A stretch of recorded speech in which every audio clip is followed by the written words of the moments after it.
नाही. संस्थेमध्ये आळंदीला 100 वर्षापूर्वी, आता शताब्दी सोहळा झालाय, 100 वर्षापासून अध्यापकांनी म्हातारे होईपर्यंत, जर्जर होईपर्यंत तुम्हाला शिकवलेलं आहे, फुकट शिकवलेलं आहे. माधुकरी करून लोकांनी तुम्हाला फुकट शिकवलेलं आहे, फुकट कीर्तनकार बनवलेलं आहे. कीर्तनकार तुम्ही बनलेले नाही, जनतेने तुम्हाला बनवलेलं आहे. देवाने तुमची प्रतिभा तुम्हाला दाखवलेली आहे आणि ही प्रतिभा पुन्हा देवाला तुम्ही समर्पण केली पाहिजे. आणि ह्याच्यासाठी त्यागी तपस्वी कीर्तनकार महाराज झाले पाहिजेत. धंदेवाईक नको. एका कीर्तनाचे 20-20 हजार, 40-40 हजार रुपये, 30-30 हजार रुपये घेतात. लाज वाटली पाहिजे तुम्हाला. मला बोलू नका, तुम्ही परत बोलू नका मला. ज्ञानेश्वर महाराजांनी कीर्तनाचे किती पैसे घेतले? तुकाराम महाराजांनी कीर्तनाचे किती पैसे घेतले? नामदेव महाराजांनी किती पैसे घेतले?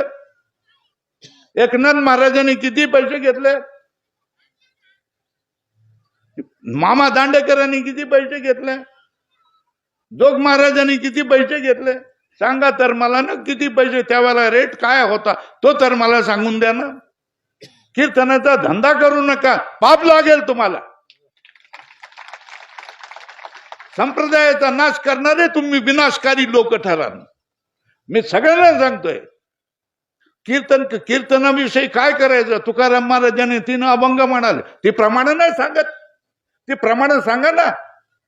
कीर्तनाचे पैसे घेतले तर काय होतं हे तुकाराम महाराजांनी नेमकी ती प्रमाण दडवून ठेवता काय?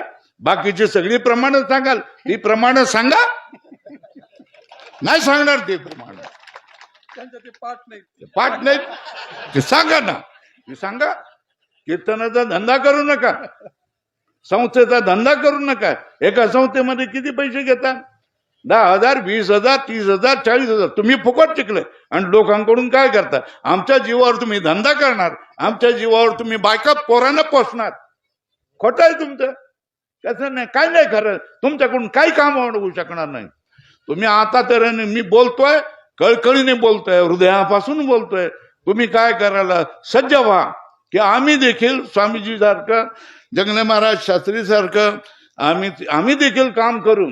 अरे किती घडवलेले आहेत संस्थेने, किती वारकरी घडवलेले आहेत, महाराजांनी किती वारकरी घडवलेले आहेत, आमच्यासारख्याने किती घडवलेले आहेत. एवढे सगळे जर कामाला लागले तर अधर्म सगळा काय जाऊन पळून जाईल, पाप सगळं पळून जाईल. आम्ही कामाला लागले पाहिजे ना.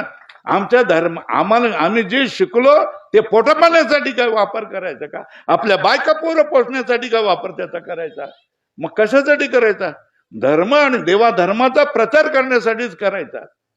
आणि तुम्ही लग्न करता, अरे परमार्थाच्या वर शिडीवर चढलेला आहेत आणि तुम्ही लग्न करताय. एकुलता एक मुलगा आहे, एकुलता एक मी मुलगा आहे, माझ्याशिवाय कसं होईल?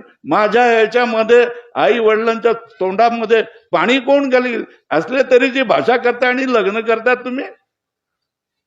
तो एकुलता एक मुलगा आहे, याला सोडलं यांनी. आई बाप किती धन्य आहे ते, ज्याची आता आपण काय केलं, सत्कार केला.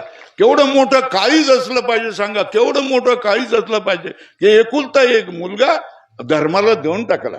देता महाराजाचा मुलगा कधी महाराज बनतो का? नाही बनत. बनतो का? नाही बनत.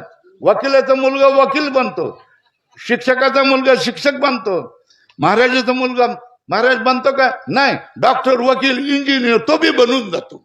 कसा काय बनून जातो? मग तुम्ही काय संस्कार केला? मुलावर तर तुम्ही संस्कार करू शकला नाही.